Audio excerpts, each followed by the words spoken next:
बिस्मिल्लाहिर्रहमानिर्रहीम, अस्सलामुअलैकुम। Programme इख्तलाफी note के साथ मैं हूँ मेहरबाब ज़ैन। नाज़रीन, वज़ीर आज़म शहबाज शरीफ की मुलाकातों के आसार नज़र आना शुरू हो गए हैं। हुकूमत ने IMF के मुतालबे पर दरामदाद से पाबंदी हटा दी है, जबकि 215 अरब रुपए के नए टैक्सेस लगाने का ऐलान कर दिया गया है। इसके साथ ही सुपर टैक्स की हद 3 करोड़ से बढ़ाकर 50 करोड़ कर दी गई है। जबकि पेट्रोलियम मसनूआत की अगर हम बात करें तो पेट्रोलियम मसनूआत पर टैक्स लगाने का महदूद इख्तियार भी वफाकी हुकूमत को मिल गया है।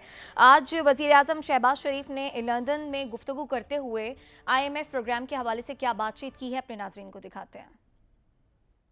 तो आपने सुना, कल की मुलाकात के हवाले से वज़ीर आज़म शहबाज शरीफ साहब कह रहे थे कि बड़ी खुशगवार मुलाकात हुई है। और इससे पहले हम बार बार ये सवाल उठा रहे थे कि हुकूमत ने अगर IMF के साथ कोई डील करनी है, IMF की अगली किस्त लेनी है, तो उसके लिए कोई ऐसा इकदाम क्यों नहीं उठा रही या फिर उस तरफ क्यों नहीं बढ़ रही, क्योंकि इस तरह से हमारी मईशत पर मज़ीद बोझ बढ़ता चला जा रहा था। और हम कुछ तनकीद भी कर रहे थे इस वक्त हुकूमत वक्त पर कि जनाब आप लोग कभी तो IMF को आंखें दिखाते हैं, कभी उनके मिन्नतें तरले करते। तो बहरहाल अब एक जो अच्छी खबर आ रही है वज़ीर आज़म शहबाज शरीफ साहब की जानिब से, वो कह रहे हैं कि ये मुलाकात जो है वो खुशगवार माहौल में रही, खुशगवार मुलाकात रही और इसके असरात भी आने वाले वक्त में नजर आएंगे। वज़ीर ख़जाना इसहाक डार साहब ने आज इस हवाले से क्या बात की है, अपने नाज़रीन को वो भी दिखाते हैं। तो प्रोग्राम में बात करेंगे क्या हुकूमत की मुआशी समत दुरुस्त है या नहीं, और फिर हुकूमती दावों में कितना वजन है, दरामदाद पर पाबंदी हटने से डॉलर पर जो दबाव है वो मजीद बढ़ेगा या नहीं। ये तमाम सवालात रखेंगे अपने पैनलिस्ट के जानिब। साद रसूल साहब हमारे साथ मौजूद हैं, दिल बड़ाई साहब मौजूद हैं, हसन रजा साहब हमारे साथ मौजूद हैं। साद रसूल साहब, सबसे पहले तो आपके जानिब आते हैं। IMF के साथ हुकूमत डील नहीं कर रही, IMF को हुकूमत आंखें दिखा रही है, फिर हम सुनते हैं कि IMF की तमाम बातें हुकूमत ने मान ली हैं और जितना टैक्स इस अवाम पर हुकूमत जो है डाल सकती थी वो इस अवाम पर टैक्स डाला गया। उसके बावजूद हमें IMF से किस्त नहीं मिल रही थी। लेकिन अब जो बात हमें शहबाज शरीफ साहब, हमारे वज़ीर आज़म साहब करते हुए दिखाई दे रहे हैं, वो कह रहे हैं कि जो उनकी मुलाकात हुई MD IMF से वो बड़ी खुशगवार मुलाकात रही है और वो कहते हैं कि जनाब अब प्रोग्राम बोर्ड में जाकर मंजूर होना चाहिए। तो अब हम ये समझें कि कहीं ना कहीं कोई ना कोई मुआशी आसानी अब आने वाली है। देखिए, जिस हद तक इस खबर का ताल्लुक है कि क्या वाकई ये डील हो चुकी है, जिस तरह की रिवर्बरेशंस इस वक्त आ रही हैं, जिस तरफ का इशारा प्राइम मिनिस्टर साहब ने भी दिया, क्या ये खबर सच है या नहीं, किस हद तक सच है, कहाँ पहुँची, इस बात के ऊपर मैं कोई हतमी बात नहीं कर सकता, करने से कासिर हूँ। आई एम श्योर कि अदील बड़ाइच साहब इस पे हमें ख़बर का थोड़ा सा बताएंगे। लेकिन इस बात को एज्यूम करते हुए कि वाकई अब हम फाइनली अल्लाह के करम से किसी डील की तरफ, इस मुआशी दलदल में से किसी रास्ते की तरफ जा रहे हैं, इस बात के दुआ करते हुए और उस पर आमीन कहते हुए, दो तीन बातें हमारे लिए करनी, और रियासत के जो मुतल्लिका इसके अंदर लोग हैं, फाइनेंस मिनिस्ट्री के अंदर, स्टेट बैंक के अंदर, FBR के अंदर, उनसे कुछ बड़ी सीधी सीधी बातें हमें पूछनी चाहिए ताकि आवाम को थोड़ा कोई रोड मैप नज़र आए। सबसे पहले ये कि हमने अब से पहले जब IMF से को ठुकराने की बात फाइनेंस मिनिस्टर साहब कर रहे थे और तमाम लोग कह रहे थे कि आप ये ना कीजिए, तो जो लोग फाइनेंस मिनिस्टर साहब को अपोज कर रहे थे उनका ये कहना था कि हम एक ग्लोबल सिस्टम में रहते हैं और इस ग्लोबल सिस्टम के अंदर ये IMF के $1 बिलियन का मसला नहीं है। जब तक हम वो नेसेसरी रिफॉर्म्स नहीं करेंगे तो आज IMF हमें क्रेडिबिलिटी के साथ नहीं देखता, कल को बाकी लोग नहीं देखेंगे और हमारी एक जो ग्लोबल फाइनेंशियल सिस्टम में जगह नहीं बनेगी। उस वक़्त फाइनेंस मिनिस्टर साहब की तरफ से और हुकूमत के कुछ लोगों की तरफ से कहा गया कि पाकिस्तान इस सिस्टम का ऑल्टरनेटिव देख रहा है। रशियन तेल, Chinese cooperation, middle east cooperation, दीगर इस तरह की चीज़ें, और इन कोऑपरेशंस की वजह से आपको याद होगा इसहाक डार साहब ने कहा कि हु इज़ IMF और वो चले जाएं वापस और हमें नहीं ज़रूरत, और जो भी उनकी इस तरह की बातें हमने दरमियान में सुनी। तो मैं बतौर पाकिस्तानी ये सिर्फ पूछना चाहता हूँ, इसहाक डार साहब से तो नहीं, क्योंकि पता नहीं वो जो भी जवाब देंगे उस पर शायद यकीन ना आए, लेकिन किसी क्रेडिबल सोर्स से फाइनेंस मिनिस्ट्री के अंदर कि हमारा अब क्या प्लान है। हम IMF के डिसिप्लिन में आके किसी लार्जर फाइनेंशियल प्लान की तरफ बढ़ रहे हैं जिसमें वेस्टर्न इंस्टीट्यूशंस, वेस्टर्न ममालिक, वेस्टर्न ट्रेड शामिल है, और या हम पैरेलल और हम क्या पैरेलल किसी और अल्टरनेटिव पे भी काम कर रहे हैं, जिस तरह फाइनेंस मिनिस्टर साहब ने कहा? क्या इन नेगोशिएशंस में ये पोजीशन बदली है? पाकिस्तान 5 साल में जिस प्रोजेक्ट की हमने अफवाज पाकिस्तान के तवस्सुक से कल जिक्र किया, उसके और सीपेक के ऊपर काम करता हुआ सन 2030 में IMF के झुंझट से हमेशा के लिए ख़त्म हो चुका होगा, या हमें कोई और हमारा इसमें प्लान है कि हम वेस्टर्न कंट्रीज़ के अंदर को अपनी एक्सपोर्ट्स बढ़ाएंगे IMF डिसिप्लिन के अंदर रहते हुए? अगर कोई इसमें थोड़ी प्लान बता दे तो पाकिस्तान को और पाकिस्तानियों को अपनी डोमेस्टिक हालात की, पॉलिटिकल हालात की, माशी हालात की, डिफेंस हालात की चीज़ों पे थोड़ा सा काबू पाने का मौका मिल जाए। ठीक है अदील बड़ाई साहब, आपके जाने आएंगे। जैसे कि सादर रसूल साहब ने भी इस खबर पर सवाल उठाया कि अब कितनी सदाकत है कि वाकई में मामलात जो हैं वो दुरुस्त हो गए हैं पाकिस्तान के IMF के साथ, क्योंकि इस बीच हमने बहुत कुछ देखा, कहीं पर मामलात बिगड़े भी, कहीं पर मामलात संभले भी। अब फाइनली वज़ीर आज़म शहबाज शरीफ साहब जो हमें खुशखबरी सुना रहे हैं, कह रहे हैं कि जनाब मुलाकात जो है वो खुशगवार माहौल में रही, क्योंकि मौशी हालात तो हमारे बहुत बुरे हैं जाहिर है, लेकिन कहीं ना कहीं हमें फिल वक्त IMF का सहारा तो चाहिए ही था, तो वो अब सहारा मिलने जा रहा है। जी बिल्कुल मिलने जा रहा है, और ज़राए ये बता रहे हैं कि मामलात काफ़ी हद तक तय पा गए हैं, बड़ा ब्रेक थ्रू है, और इसमें अब वैसे मार्जिन भी बड़ा कम रह गया। 6 दिन रह गए हैं ये प्रोग्राम ख़त्म होने में, और इन 6 दिन के अंदर ही जो कुछ होना था हुआ। तो इसमें कोई शक नहीं है कि ये हुकूमत की बड़ी कामयाबी है, और इन्होंने भी लचक दिखाई, और प्राइम मिनिस्टर की जो 3 मुलाकातें हुई, और उसके बाद गुज़िश्ता 3 दिन से वहाँ पर हमारी मुआशी टीम के साथ वज़ारत ख़ज़ाना हुकाम के साथ जो मुसलसल 3 दिन से ड्राफ्ट तैयार हो रहा है वो हो चुका है। नया मनी बिल जो है वो आ रहा है, उसमें नए टैक्सेस जो हैं वो लगाने की तकरीबन 225 अरब के नए टैक्सेस जो हैं वो लगाए जा रहे हैं, 215 अरब के नए टैक्सेस लगाए जा रहे हैं। तो अगले 5 से 6 माह हमारे अब सुकून से गुजर जाएंगे। यानी एक जो परेशानी थी, आए रोज गैर मुल्की खबर रसां इदारे भी लिख रहे थे जी खुदा न खास्ता डिफॉल्ट का खदशा है। साहब सुकून का क्या मतलब है इसमें? वो टल गए हैं, पाकिस्तान के सुकून से गुजर जाएंगे। अच्छा इसमें क्या मतलब देखें वो सुकून से इस तरह गुजर जाएंगे। मैं बताता हूँ।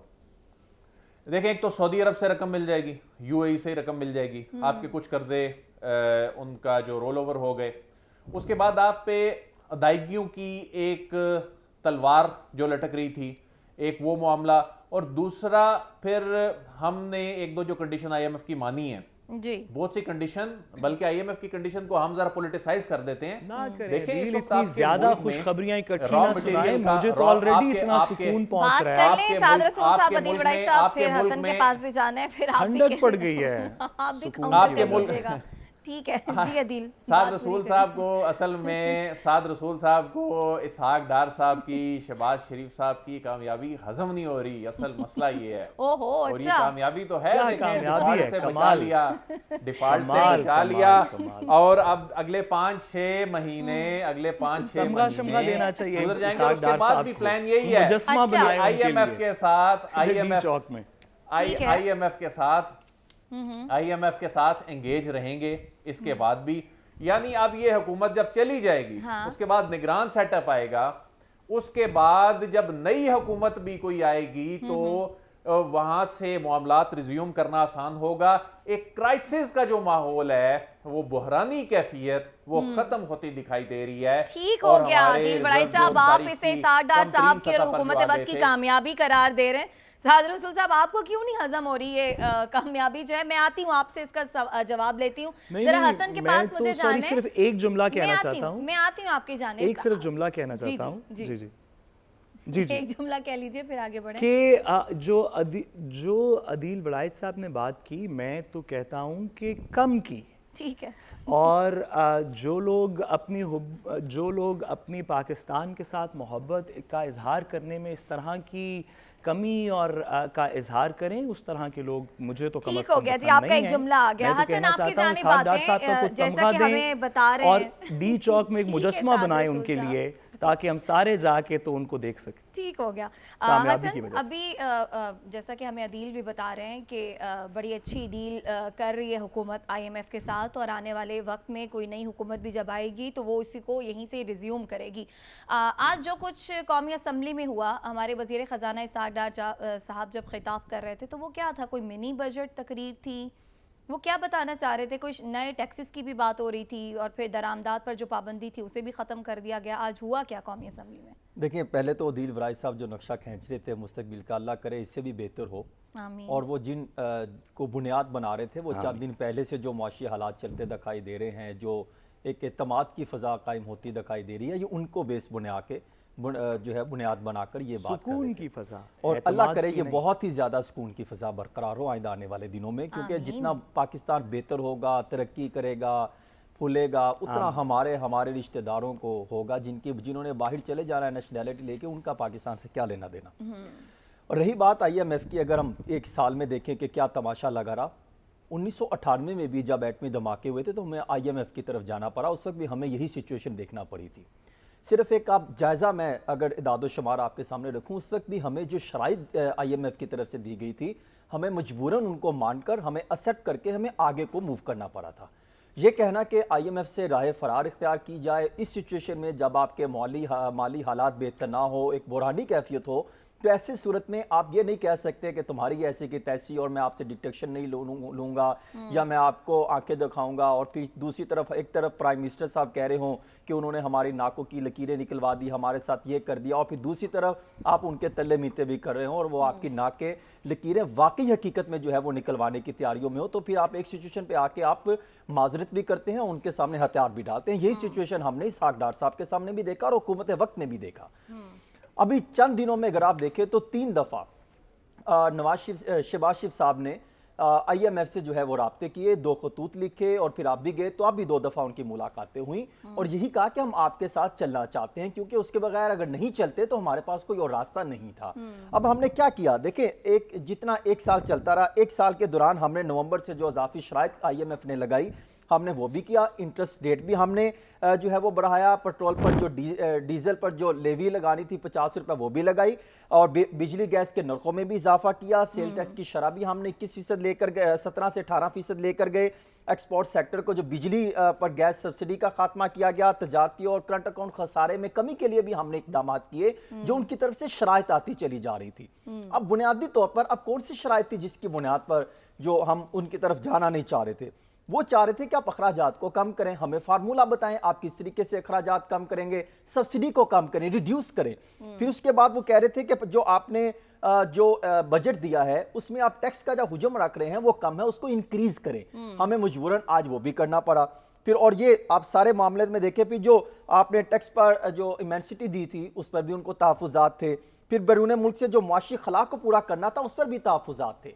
आज जो हम इन चीजों को पूरा करते दिखाई दे रहे हैं, तो पहले हम 8-9 महीने क्यों हमने एक करतब दिखाया आवाम को, क्यों हमने उस महंगाई की जो है वो चक्की में पीसने की कोशिश की? देखें, जब से ये हुकूमत आई है और कोशिशें करी थी कि हम जो है अवाम को ये बताएं कि हम IMF की तरफ नहीं जाएंगे, और कोई उस वक्त तक कोई फार्मूला भी अवाम के सामने नहीं रख रहे थे। और आज वो ये कहते हैं कि हमारे पास बेहतरीन फार्मूला है। वो किसने तैयार किया, इस पर भी एक चीज आइंदा आने वाले दिनों में जब चीजें सामने आएंगी।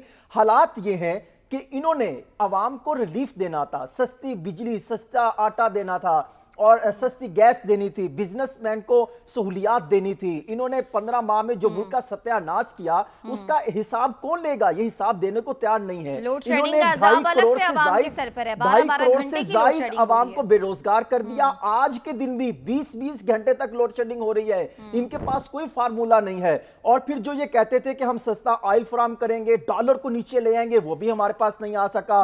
और गुर्बत, बदतरीन कारकर्दगी, बदतरीन मुआशी परफॉर्मेंस इनकी, इस हुकूमत की कोई एक परफॉर्मेंस इनके पास नहीं थी जो अवाम के सामने लेकर जा सके। और आज जो जिसकी आप बात कर रही हैं कि इसहाक़ डार साहब ने ऐवान के अंदर क्या कहा, वो भी मैं आपके सामने चंद नकात रख देता हूं, अगर आप मुझे चंद सेकंड की इजाजत दें।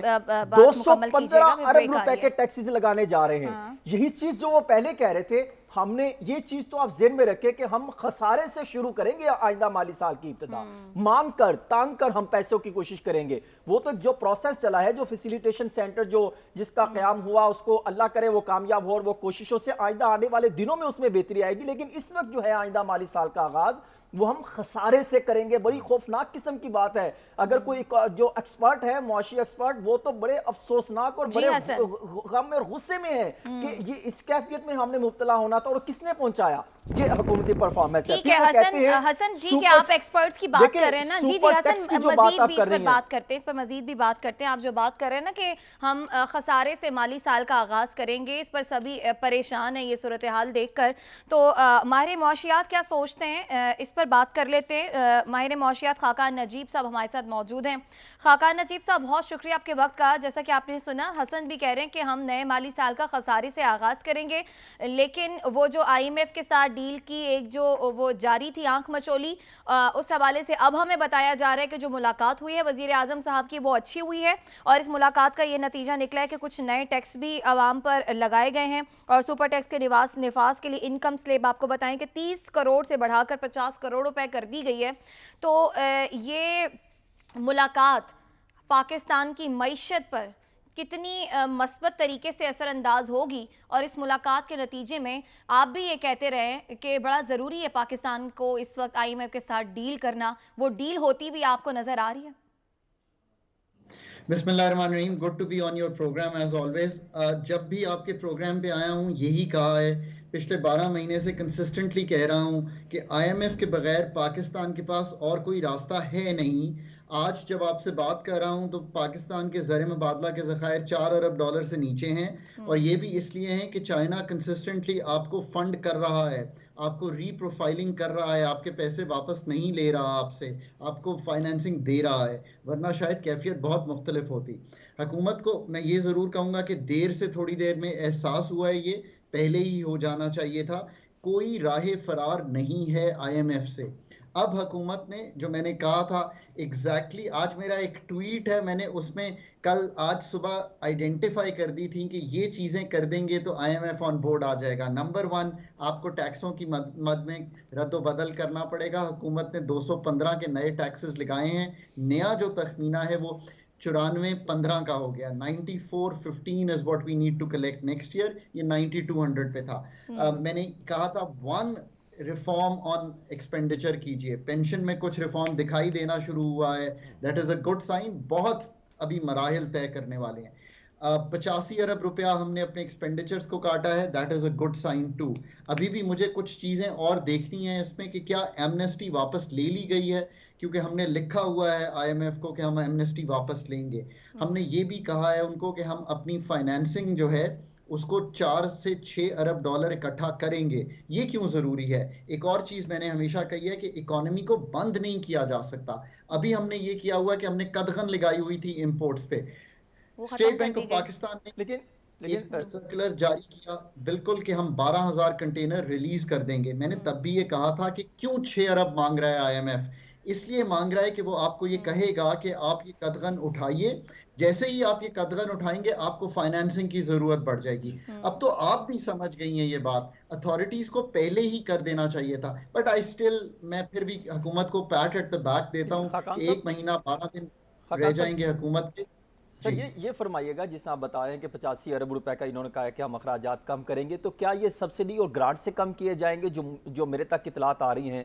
और फिर क्या ये अखराजात को जो इनके जो डिपार्टमेंट्स के अखराजात हैं उसको कैसे अब तक की कोई चीज़ सामने नहीं आ सकी? और दूसरा, जिस अभी आप फरमा रहे हैं कि जो ज़र मुबादला के ज़खायर एक तरफ इतने हैं, फिर इंपोर्ट खोलने पर पाबंदी लगा दी, 6000 से ज़ायद कंटेनर्स जाएंगे, तो हमारे पास तो ज़खायर उतने नहीं हैं, तो फिर वो कैसे मैनेज किया जाएगा? तो दोनों बातें आपकी बहुत अहम हैं। एक तो डिटेल्स अभी तक वर्कआउट हो रही हैं कि कहां से 85 अरब आएगा। बट याद रखिए कि ये 85 अरब की बहुत से हेड्स होते हैं, छोटे छोटे। कई जगह हमने कुछ पैसे रखे होते हैं, वो आपको शायद इतना क्लियरली बजट में दिखाई नहीं देते, वहां से आ जाएंगे। और जो आपकी बात दूसरी है, फंड फ्लोज शुरू हो जाएंगे अगर IMF का 9th रिव्यू हो जाता है, पर ये सिर्फ 4-5 महीने की कहानी है। ये याद रखिए कि पाकिस्तान को, मैं आपके प्रोग्राम में फिर, अब एक बात तो तय है कि मैं जब से आया हूँ पाकिस्तान में मैं यही कहता जा रहा हूं कि आईएमएफ के अलावा कोई चारा नहीं। सो आई एम ग्लैड के 9th रिव्यू करवा लिया है। अब दूसरी चीज ये है कि 4-5 माह इंटरिम गवर्नमेंट के आपको नए प्रोग्राम पे काम आज शुरू करना चाहिए, ताकि वो गवर्नमेंट जिस दिन टेक ओवर करे वो प्रिपेयर्ड हो। ठीक है, खाकान नजीब साहब आप हमारे साथ ही रहिएगा। आप कह रहे हैं कि आईएमएफ के साथ जो प्रोग्राम हो गया या होने जा रहा है ऐसा होना चाहिए था, लेकिन इसके अलावा मईशत को दुरुस्त करने के लिए, दुरुस्त ट्रैक पर लाने के लिए हुकूमत वक्त को और क्या कुछ करना पड़ेगा वो भी आपसे जानेंगे। एक ब्रेक आ रही है, वापस आते हैं, हमारे साथ रहिएगा।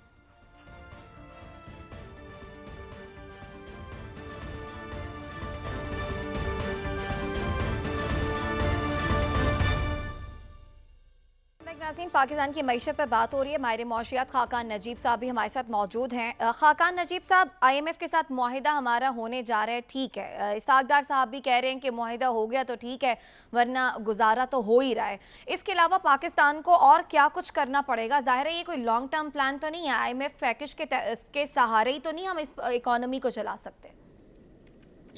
आपने एब्सोल्युटली सही बात की है। एक तो यह है कि let's keep our fingers crossed. अभी भी आईएमएफ की जो टीम है वो अपने डिपार्टमेंट्स के पास जाएगी, वो अपनी उनसे अप्रूवल लेगी कि क्या हमने सारे खद्दोखाल तय कर लिए हैं। So let's hope for the best, पर उम्मीद यही रखते हैं कि हो जाए। अगर हो भी जाएगा तो फिर हम अगले 4-5 महीने ये गुजार लेंगे।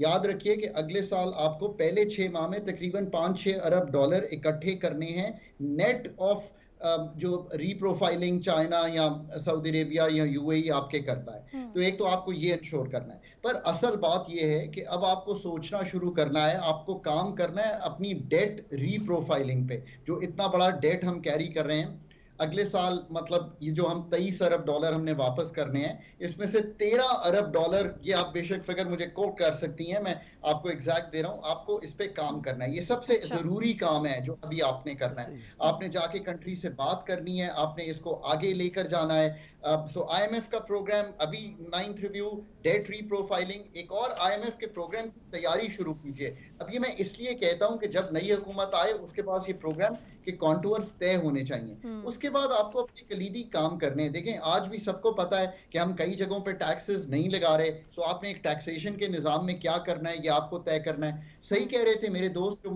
पहले बात कर रहे थे कि ये बजट इतना ब्रोकन है मैडम, कि आप ये सोचिए कि क्या बजट है।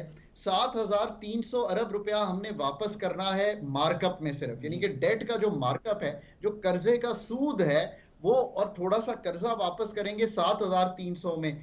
फेडरल की इनकम को निकालें तो 400 अरब रुपया बोरो करके सिर्फ वो ही पूरा कर पाएंगे। सर ये फरमाइएगा नजीब साहब, जिस आप फरमा रहे हैं, नजीब साहब ये फरमाइएगा, जिस आपने फरमाया कि हम खसारे से लगभग 417 या 420 अरब रुपया बनता है जिससे हम आइंदा माली साल का आगाज़ करेंगे। जिस अभी आप फरमा रहे हैं कि ये हमारे पास आइंदा भी कोई प्लान होना चाहिए, अभी तक आपकी नज़र से कोई ऐसा प्लान गुजरा हो जिस अभी महंगाई को ख़त्म करने के लिए इनका कोई प्लान आपको नज़र आया हो? और जिस तरह सुपर टैक्स लगा रहे हैं, साफ जाहिर है अमीर लोग जो है वो अपनी जेब से तो नहीं देंगे। जहां पर वो बता रहे हैं कि मुनाफा कंपनियों को 1% सुपर टैक्स होगा, 2% वो उन्होंने पूरा ग्राफ बनाया, तो फिर वो कंपनियों नीचे तक भी उसका असरात आएंगे। तो ऐसी सिचुएशन में आपको हाइपर इन्फ्लेशन होती दिखाई नहीं दे रही? देखिए, एक तो ये कि अगर आईएमएफ का मुआहिदा हो जाता है तो जो रुपए की कदर की वीकनेस है ना, वो थोड़ी सी संभल जाएगी। अब ऐसा क्यों होगा? ऐसा इसलिए होगा कि जो सप्लाई ऑफ डॉलर्स है वो बेहतर हो जाएगी, उससे आपकी जो डिमांड ऑफ डॉलर्स है वो भी टूट जाएगी, बिकॉज अभी हर एक ने एक स्टोर ऑफ वैल्यू बनाया हुआ है। अगर ऐसा हो जाता है, ये मैं इसीलिए कहता रहा हूं कि ये कर लीजिए, तो जो इंपोर्टेड आपको इन्फ्लेशन है, और specially petrol, diesel, high speed diesel, kerosene, ये सब कुछ एलएनजी की इंपोर्ट। सर ये फरमाइएगा, ये सारा बजट भी उन्होंने दे दिया, पास भी कर दिया, अब 6 दिन रह गए, आपको कितना जल्दी आईएमएफ जो होता दिखाई दे रहा है, और आपको क्या लग रहा है, क्योंकि आपने खुद उस मीटिंग में भी मौजूद रहते हैं, शरीक भी हुए, तमाम तौर मामलात का बड़ा बारीक बीनी से जायजा लेते रहते हैं, तो क्या कब तक हमें मुतवक्के है कि खुशखबरी सामने आ जाएगी? देखिए, आई थिंक अगर आज बजट के जो नए खद्दोखाल हैं वो फंड से शेयर हो जाएंगे, और फंड आज तो छुट्टी पे होगा पर फिर भी कुछ काम कर रहा होगा। आपको पता है सैटरडे ऑफ होता है अमेरिका में। मंडे को अगर वो they go back to their departments, तो हम किसी भी वक्त उनका एक जवाब सुनना चाहते हैं कि उनका व्यू क्या है इस पे। ये याद रखिए कि रेसिपिएंट कंट्री हमेशा एक अपना व्यू बना के उनको देती हैं डिस्कशन के बाद, फिर वो उसको अपने मॉडल में डाल के let them come back to us, जी। गोइंग बैक, उनका एक डिपार्टमेंट है फिजिकल अफेयर्स, वो उससे डिस्कस करेंगे, सो लेट देम अकान कम साहब, ये बैक टू जो अस। एलसीज का मामला है, ये जो एलसीज का मामला है, एलसीज को बंद कर दिया गया, ये कितनी बुरी स्ट्रैटेजी थी उस वक्त, या अगर ये ठीक थी तो कितनी बेहतर स्ट्रैटेजी थी कि हमारे रिजर्व बिल्कुल ही ख़त्म नहीं हुए, और अब हमने जब कमिटमेंट दे दी है तो क्या अब हमारी इंडस्ट्री चल पड़ेगी, रॉ मटेरियल हम इंपोर्ट कर रहे होंगे? देखिए, बहुत ही कलीदी सवाल है। For a short term this is not a bad strategy. कोई मुल्क मुश्किल में आ जाए और उसकी 15% फॉर एग्जांपल पाकिस्तान की नॉन एसेंशियल इंपोर्ट्स थी, गाड़ियां, बटर, किट्स, चीज, इसको तो बंद कर देना वाज ओके, पर फिर हमने उसको, इस चीज को अब साल सवा साल चला लिया है। उम्मीद ये थी कि ये बंद किया हमने, आईएमएफ से माहिदा किया, मल्टीलैटरल से पैसे आना शुरू हुए, एक्सपोर्ट्स को पिकअप किया, रेमिटेंसेस बढ़ी, एक जो एटमॉस्फेयर है मुल्क का वो ठीक हुआ, पर ये ठीक सब है। हम नहीं कर पाए। और ये दुख की बात है कि हम नहीं कर पाए और हमें अपनी इंडस्ट्री को इतना स्लो करना पड़ा। ठीक लेट्स है। होप कि अब हम इससे बेहतर काम कर सकें। बहुत शुक्रिया माहिर मौशिया डॉक्टर खाकान नजीब साहब हमारे साथ मौजूद थे। क्या प्लान चल रहे पाकिस्तान में, क्या डील चल रही है आईएमएफ के साथ, और किस तरह से ये जो है अगला कर्जा आईएमएफ से लेने के लिए हुकूमत कोशिश कर रही है, ये प्लान तो आपने जान लिया, लेकिन एक प्लान लंदन में भी डिस्कस हो रहा है। वो क्या प्लान है, ब्रेक से जब वापस आते हैं तो अपने नाजरीन से वो भी शेयर करते हैं। हमारे साथ रहिएगा।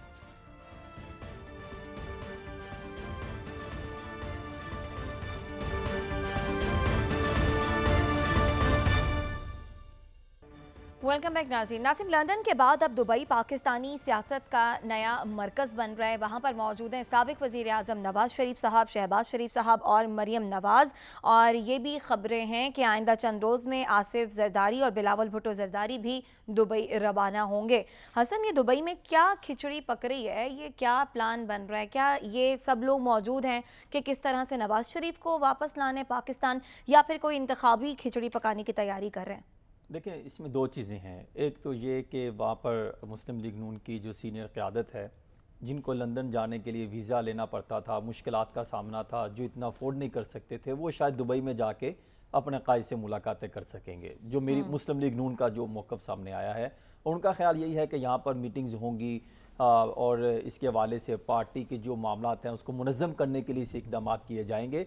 और दूसरी तरफ मुझे ये लगता है, तमाम तर उन दोनों का पॉइंट ऑफ व्यू का बात सुनने के बाद पीपल्स पार्टी का, कि शायद आइंदा आने वाले दिनों में आसिफ जरदारी साहब भी जो है दुबई जाने की इतलात हैं कि शायद वो भी मुतवक्का है उनका दौरा, और वहाँ पे जो मीटिंग होगी उसमें आइंदा निगरान सेटअप के हवाले से कुछ मामला ज़ेर गौर आएंगे। और सबसे बढ़ चढ़ कर जो कल आसिफ जरदारी साहब ने मिसाके मईशत के हवाले से बात की कि हमें इसकी तरफ आना चाहिए, तो लगभग जो इतलात आ रही हैं कि शायद ये भी चीज़ ज़ेर गौर लाई जा सकती है कि क्यों ना आइंदा आने वाले दिनों में ऐवान के अंदर इसको मौज़ू बहस बनाएं और इस पर डिस्कशन की जाए और हुकूमत के इख्तिताम से कबल मिसाके मईशत पर साइन किया जाए, और क्यों उसके बाद फिर ये बयानियां बनाने पर शुरू करेंगे, फिर वो इंतखाबी मामलात को फोकस करेंगे ताकि कुछ बयानियां भी अवाम के सामने लेकर अदील बड़ाई साहब, आपके जानिब आएंगे। मिसाके मईशत की क्यों ज़रूरत पेश आ गई हुकूमत को? इन्हीं तमाम सियासी जमातों की ये हुकूमत है और हमें तो यही बताया जाता है कि जो भी फैसला होता है मुशावरत के साथ फैसला होता है।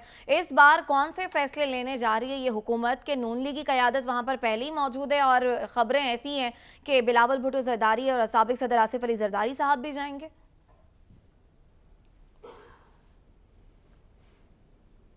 जी अदील। जी, मैं दोबारा सवाल कीजिएगा। जी अदील, मैं ये आपसे पूछ रही थी कि जैसा कि नून लीग की मरकज़ी क़यादत लंदन में मौजूद है, फिर ख़बरें हैं कि साबिक़ सदर आसिफ अली जरदारी और बिलावल भुट्टो जरदारी साहब भी उधर जाएंगे, तो अब ये क्यों सब इकट्ठे हो रहे हैं? मकसद क्या है इकट्ठे होने का? देखें, एक तो इनकी फैमिली रीयूनियन है, उसके बाद वहाँ पर बैठ के कुछ प्लान भी बनने हैं। नवाज़ शरीफ साहब की वापसी के हवाले से सिर्फ यही नहीं, और भी वहाँ पर कुछ डेवलपमेंट्स हो सकती हैं। मियाँ नवाज़ शरीफ की वापसी के हवाले से काफ़ी कुछ हो चुका है, और नून लीग के जो लोग हैं बड़े अब कॉन्फिडेंस से ही कहते हैं कि वो जुलाई के आखिर में या अगस्त के शुरू में आ जाएंगे।